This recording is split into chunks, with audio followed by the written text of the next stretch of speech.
कहानी टूटे रिश्तों का घर। राजेश का छोटा सा परिवार था। पत्नी अनीता, बड़ा भाई सुरेश और भाभी सीमा सब एक ही छत के नीचे रहते थे, हंसी खुशी, प्यार और अपनापन के साथ। सुरेश भाई बड़े थे, इसलिए घर की जिम्मेदारियां उन्हीं पर थी। राजेश नौकरी करता था और अनीता पूरे घर को अपने हाथों से संभालती। भाभी सीमा कभी कभी सख्त स्वभाव की थी, पर दिल की बुरी नहीं थी। हर सुबह की तरह उस दिन भी सब साथ नाश्ता कर रहे थे, तभी दरवाजे पर आवाज आई। अरे, मेहमान आ गए। दरवाजे पर राजेश का मामा परिवार सहित खड़ा था। बीवी, दो बच्चे और साथ में ढेर सारा सामान।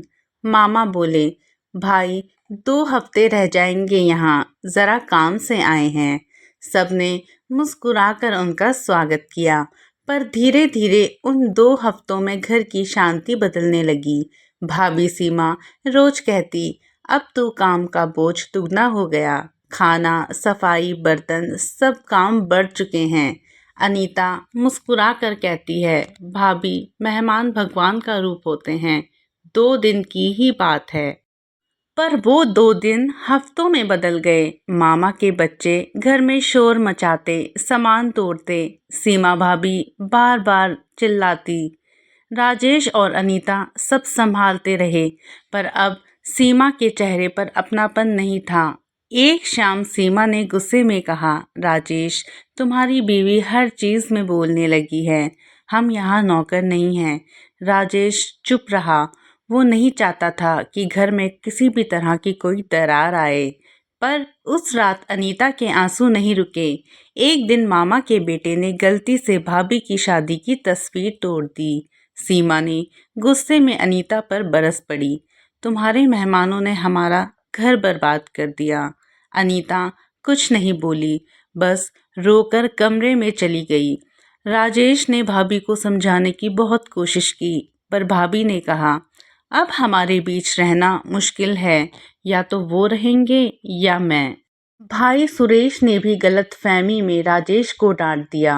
राजेश ने भारी मन से कहा, भैया, अगर मेरी वजह से घर में अशांति है तो मैं यहाँ से चला जाता हूँ।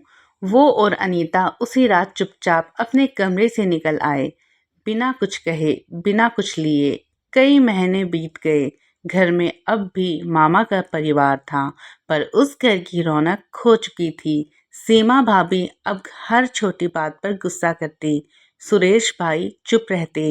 एक दिन जब मामा का परिवार आखिर चला ही गया, घर एकदम सन्नाटा बन गया। सीमा ने खाना बनाते हुए रोते हुए कहा, अब तो कोई भाभी चाय बना दूं कहने वाला भी नहीं रहा। सुरेश की आंखें भी भर आई। उन्होंने धीरे से कहा, सीमा, हमने जिनसे अपना मन तोड़ा था वही तो हमारा घर का दिल था। कुछ दिन बाद पोस्टमैन ने एक लिफाफा लाकर दिया।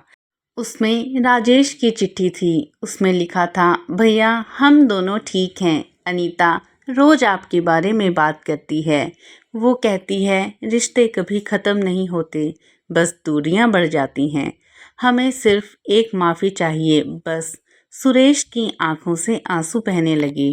वो बोले, सीमा, चलो अपनी छोटी बहू को वापस लाते हैं। जब राजेश और अनीता घर लौटे तो सीमा भाभी ने दौड़कर उनके पैर छू लिए और रोते हुए बोली, मुझे माफ़ कर दो बहू, मैंने तुम्हारे प्यार की कदर नहीं की। अनीता ने उन्हें गले लगाया और कहा, घर टूटे नहीं, जुड़ जाएं, यही मेरी जीत है। भाभी, उस दिन घर से फिर से दिए जले और वो सन्नाटा जो मेहमानों के जाने के बाद था, वो अब मिलन की खुशी में बदल गया।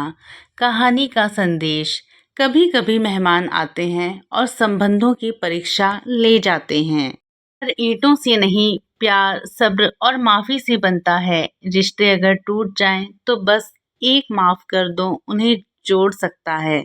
दोस्तों, अगर आपको ये रिश्तों की कहानी अच्छी लगी हो तो प्लीज़ मेरे चैनल को सब्सक्राइब करें। धन्यवाद।